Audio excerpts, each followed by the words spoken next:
अगर आपने कोई प्रॉपर्टी खरीदी है, अगर उसकी रजिस्ट्री आपको करवानी है तो मैं जो तरीका बताऊंगा उस तरीके से रजिस्ट्री करवाने पर आप लाखों रुपए बचा सकते हैं। 4 नियम आपको इस वीडियो में बताऊंगा। उन 4 नियम को अगर आप फॉलो करते हैं, उस तरीके से आप अपनी प्रॉपर्टी की रजिस्ट्री करवाने जाते हैं तो आपको निसंदेह लाखों रुपए का फायदा हो सकता है। किसी भी प्रॉपर्टी को खरीदते हैं तो खरीदने के बाद आमतौर से हमको उस प्रॉपर्टी की रजिस्ट्री करवानी पड़ती है, और रजिस्ट्री करवाने के लिए जब हम सब रजिस्ट्रार ऑफिस में जाते हैं तो वहां पर उस प्रॉपर्टी से संबंधित स्टाम्प ड्यूटी हमको चुकानी पड़ती है।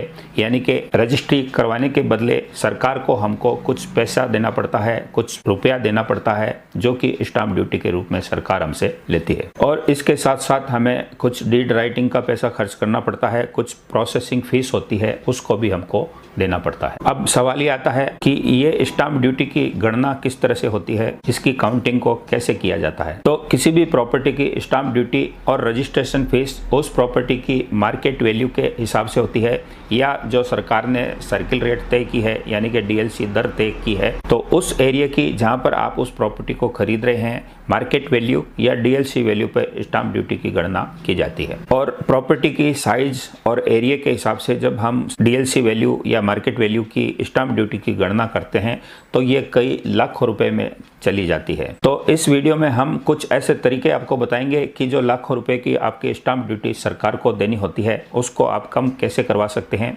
या उसको बचा कैसे सकते हैं। आइए इस वीडियो में जानने की कोशिश करते हैं। वीडियो में आगे बढ़ने से पहले दोस्तों, अगर ये वीडियो आपको अच्छी लगती है तो इस वीडियो को एक लाइक जरूर करिएगा। हमारे चैनल से जुड़े रहने के लिए इस चैनल को सब्सक्राइब जरूर करिएगा और बेल आइकन बटन भी पुश कर लीजिएगा। किसी भी संपत्ति को खरीदने के बाद संपत्ति का हस्तांतरण वैसे कई तरीकों से किया जाता है, लेकिन आमतौर पर सेल डीड के माध्यम से किसी भी संपत्ति का हस्तांतरण किया जाता है। इसमें एक व्यक्ति उस संपत्ति को किसी को भी बेचता है और उस संपत्ति को बेचने के बदले उस संपत्ति की कीमत प्राप्त करता है, और उस संपत्ति को प्राप्त करने वाला यानी कि खरीदने वाला व्यक्ति उस संपत्ति की कीमत अदा करके उस संपत्ति की रजिस्ट्री अपने नाम से करवा लेता है और उस संपत्ति के तमाम राइट्स प्राप्त कर लेता है। एक संपत्ति की रजिस्ट्री करवाने में, उसको खरीदने में, उसकी कीमत देने के अलावा रजिस्ट्री विभाग में आपको उस संपत्ति की स्टाम्प ड्यूटी और रजिस्ट्रेशन फीस देनी होती है। डीड को राइट करने का खर्चा और कुछ वकील की फीस इसमें शामिल होती है। अब जब भी हम संपत्ति की रजिस्ट्री करवाने जाते हैं तो संपत्ति की रजिस्ट्री मार्केट वैल्यू या डीएलसी वैल्यू के अनुसार होती है, और ये अलग अलग राज्यों में अलग अलग हो सकती है। कहीं पर 5% है, कहीं पर 6% है, 9% तक भी कहीं कहीं पर लगती है। और इस स्टाम्प ड्यूटी की अगर हम गणना करते हैं तो प्रॉपर्टी की साइज, उसके एरिया के अनुसार वो स्टाम्प ड्यूटी कई लाखों में चली जाती है। अब ज़्यादातर लोगों को ये पता नहीं होता कि उन्होंने कोई संपत्ति खरीदी है या किसी तरह से प्राप्त की है, तो जिस तरीके से उन्होंने संपत्ति को प्राप्त किया है उसी तरीके से उसका पंजीकरण यानी कि रजिस्ट्री करवानी होती है, और ज़्यादातर लोगों को उसका सही प्रोसेस पता नहीं होता, इसलिए वो गलत प्रोसेस से उसकी रजिस्ट्री करवा लेते हैं और इस चक्कर में कई लाखों रुपए वो एक्स्ट्रा दे देते हैं। यहाँ तक कि कई ऐसे लोग हैं जो जानकारी के अभाव में संपत्ति के हस्तांतरण के रजिस्ट्री के गलत तरीके को चूज कर लेते हैं, और उस गलत तरीके को चूज करने के कारण उनका कई लाखों रुपए का नुकसान हो जाता है। तो इस वीडियो में मैं आपको 4 तरीके बताऊंगा। तो पहले तरीके की बात करेंगे कि आपको प्रॉपर्टी की वास्तविक वैल्यूएशन यानी कि कीमत का पता होना चाहिए कि उस प्रॉपर्टी की कीमत क्या है, और उस मार्केट कीमत के अलावा उस संपत्ति की वहां पर सर्किल रेट कितनी है, इस बात का भी आपको अच्छे तरीके से पता होना चाहिए। और अगर ये वास्तविक कीमत आपको पता होगी तो आप वास्तविक कीमत पर उस संपत्ति की रजिस्ट्री करवा पाएंगे, और उससे आप स्टाम्प ड्यूटी सही तरीके से पे करके लाखों रुपए के नुकसान से बच जाएंगे। कई बार संपत्ति की मार्केट वैल्यू कम होती है, लेकिन वो डीएलसी वैल्यू जो कि ज्यादा होती है उस पर अपनी संपत्ति की रजिस्ट्री करवा लेते हैं, और इस प्रकार से वह लाखों रुपए स्टाम्प ड्यूटी के रूप में सरकार को एक्स्ट्रा चुका देते हैं। इससे होता यह है कि अननेसेसरी उनका लाखों रुपया एक्स्ट्रा सरकार को चला जाता है। तो अब सवाल आता है कि फिर संपत्ति की रजिस्ट्रेशन करवाने में हम लाखों रुपए बचाएं तो कैसे बचाएं। तो इसका कारण यही है कि आपको संपत्ति की वास्तविक वैल्यू पता करनी होगी, और उस वास्तविक वैल्यू को पता करके उस वैल्यू पर आप स्टाम्प ड्यूटी चुकाएंगे तो आपके लाखों रुपए अननेसेसरी सरकार के पास जाने से बच जाएंगे। डीएलसी यानी कि सर्किल रेट से लगने वाले चार्जेस जो कि ज्यादा ज़्यादा होते हैं उससे भी आप बच जाएंगे।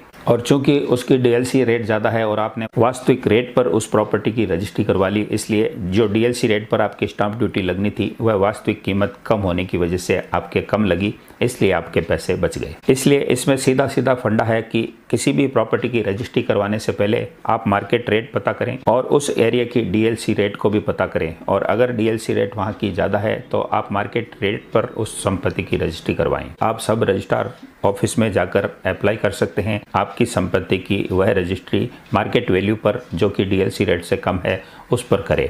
इस निवेदन को करने पर सब रजिस्ट्रार आपकी अपील पर ध्यान देगा। क्योंकि आम आदमी को यह राइट दिया गया है, स्टाम्प एक्ट में भी इस बात का हवाला है कि कोई भी व्यक्ति स्टाम्प ड्यूटी में छूट के लिए आवेदन कर सकता है। उस प्रॉपर्टी की वास्तविक वैल्यू की वो गणना करके आपकी एप्लीकेशन को उपायुक्त के पास परमिशन के लिए भेजेगा। आपकी अपील की समीक्षा करने के बाद उपायुक्त वापस से उस आपकी एप्लीकेशन को सब रजिस्ट्रार को इस आदेश के साथ भेज देगा कि आपकी संपत्ति की मार्केट वैल्यू के अनुसार गणना की जाए और आपको ये बताया जाए कि आपको स्टाम्प ड्यूटी कितनी लगेगी। तो इस प्रकार जब सब रजिस्ट्रार आपको आपके आवेदन पर अप्लाई कर देता है, अलाउ कर देता है, तो आपको स्टाम्प ड्यूटी मार्केट वैल्यू पर करवाने की परमिशन मिल जाएगी और इस प्रकार जो डीएलसी वैल्यू ज़्यादा है उससे कम वैल्यू पर आप रजिस्ट्री करवाकर अपने लाखों रुपए बचा सकते हैं। दूसरा तरीका है कंस्ट्रक्शन प्रॉपर्टी को खरीदने से आपको स्टाम्प ड्यूटी में छूट मिल सकती है। कई बार हम ऐसी प्रॉपर्टी को खरीदने की सोचते हैं जिसका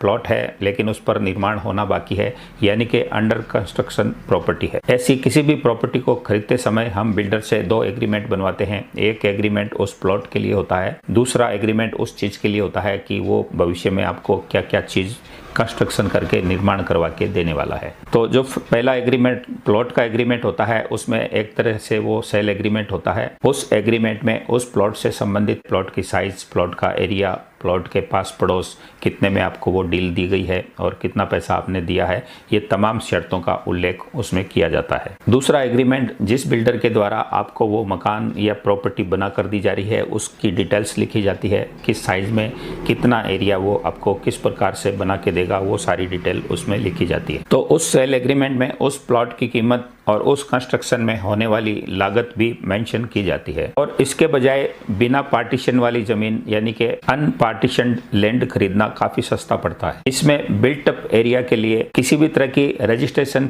फीस लेने का प्रावधान नहीं है। और ऐसी किसी भी जमीन पर भविष्य में निर्माण होने वाले कार्य की लागत अगर 50-60 लाख रुपए आती है तो बिना बंटवारे की जो जमीन है उसकी कीमत 20 से 25 लाख रुपए ही आएगी और आपको स्टाम्प ड्यूटी उस 20-25 लाख रुपए पर ही देनी होगी। तो बाकी के जो 30-35 लाख उस मकान की जो लागत होने वाली है उस पर आपको किसी तरह की कोई स्टाम्प ड्यूटी नहीं लगेगी। इस प्रकार की भूमि को खरीदकर भी आप लाखों रुपए स्टाम्प ड्यूटी को देने होते हैं, उनको बचा सकते हैं। अब तीसरा तरीका आपको बताऊंगा जो काफी इंपॉर्टेंट है और काफी प्रचलन में भी है और लोग इसका काफी बहुतायत से फायदा भी उठाते हैं, और वो तरीका है अपने घर की किसी भी महिला के नाम से रजिस्ट्री करवाना। संपत्ति में रजिस्ट्री करवाने के लिए किसी भी महिला के नाम से स्टाम्प ड्यूटी में काफी छूट मिलती है और ये छूट अलग अलग राज्यों में अलग अलग हो सकती है। तो इस प्रकार किसी भी महिला के नाम से कोई भी संपत्ति खरीदकर उसके नाम से उस संपत्ति की रजिस्ट्री करवाकर स्टाम्प ड्यूटी में आप काफी छूट उठा सकते हैं। अब ये संपत्ति आप ज्वाइंट रूप से भी खरीद सकते हैं, यानी कि आपका नाम और साथ में किसी भी महिला का नाम जोड़कर ज्वाइंट रूप से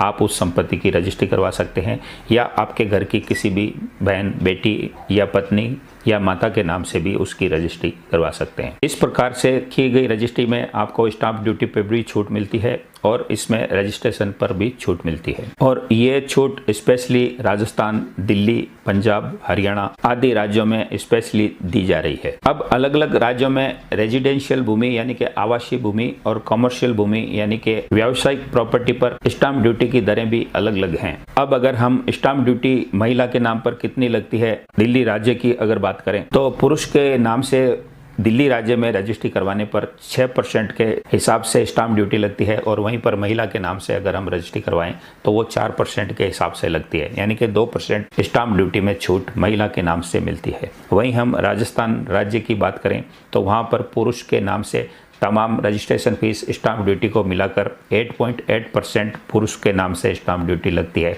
वहीं पर अगर किसी महिला के नाम से राजस्थान राज्य में हम किसी भी प्रॉपर्टी की रजिस्ट्री करवाएंगे तो वो 7.5% वर्तमान में लग रही है।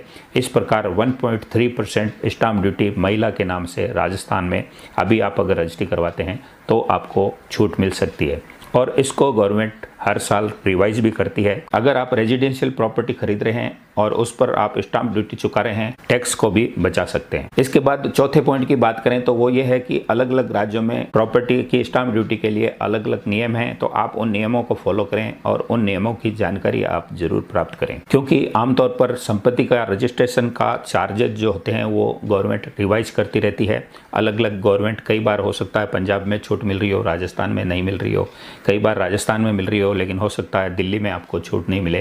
तो अलग अलग राज्यों में स्टाम्प ड्यूटी का आप अपडेट लेते रहें और इस बात की जानकारी करते रहें। इसके अलावा एक बात और है, और वो ये है कि स्टाम्प ड्यूटी में छूट राज्य सरकारें अलग अलग समय में देती रहती हैं।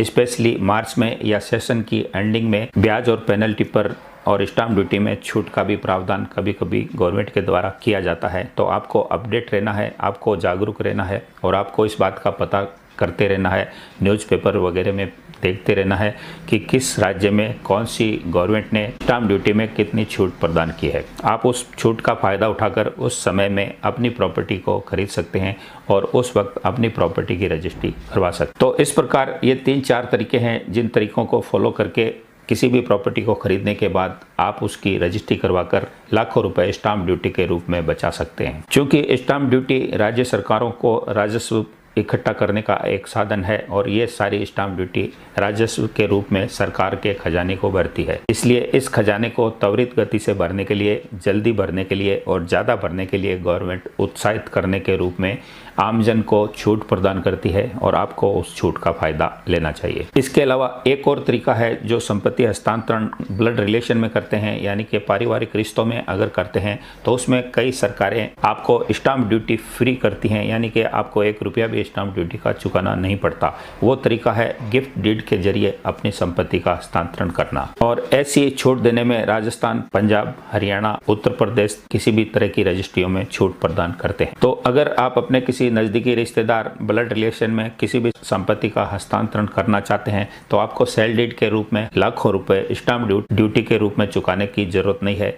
आप ब्लड रिलेशन में गिफ्ट डीड के जरिए अपनी संपत्ति का हस्तांतरण करके उनको बचा सकते हैं। तो दोस्तों, इस वीडियो में हमने संपत्ति के हस्तांतरण के 2-3 तरीकों के बारे में जाना, किस तरीके में कितनी स्टाम्प ड्यूटी लगती है और किस प्रकार से हम अपने स्टाम्प ड्यूटी को कम कर सकते हैं, अपने नुकसान को बचा सकते हैं और किस तरीके से सरकार के राजस्व को बिना नुकसान पहुंचाए अच्छे तरीके से सरकार के द्वारा जो छूट दी गई है उसका फायदा उठाकर अपनी संपत्ति की रजिस्ट्री करवा सकते हैं। तो उम्मीद करता हूँ ये वीडियो आपको अच्छी लगी होगी, पसंद आई होगी। पसंद आई है तो अब एक लाइक ज़रूर कर दीजिए। हमारे चैनल से जुड़ने के लिए बेल आइकन बटन पुश करके उसको सब्सक्राइब ज़रूर कर लीजिए ताकि आपको इसी तरह की वीडियोज़ नोटिफिकेशन आगे भी मिलती रहेंगी। हम आपसे मिलेंगे नए वीडियो, नए टॉपिक और नए कंटेंट के साथ। तब तक के लिए नमस्कार, जय हिंद, जय भारत।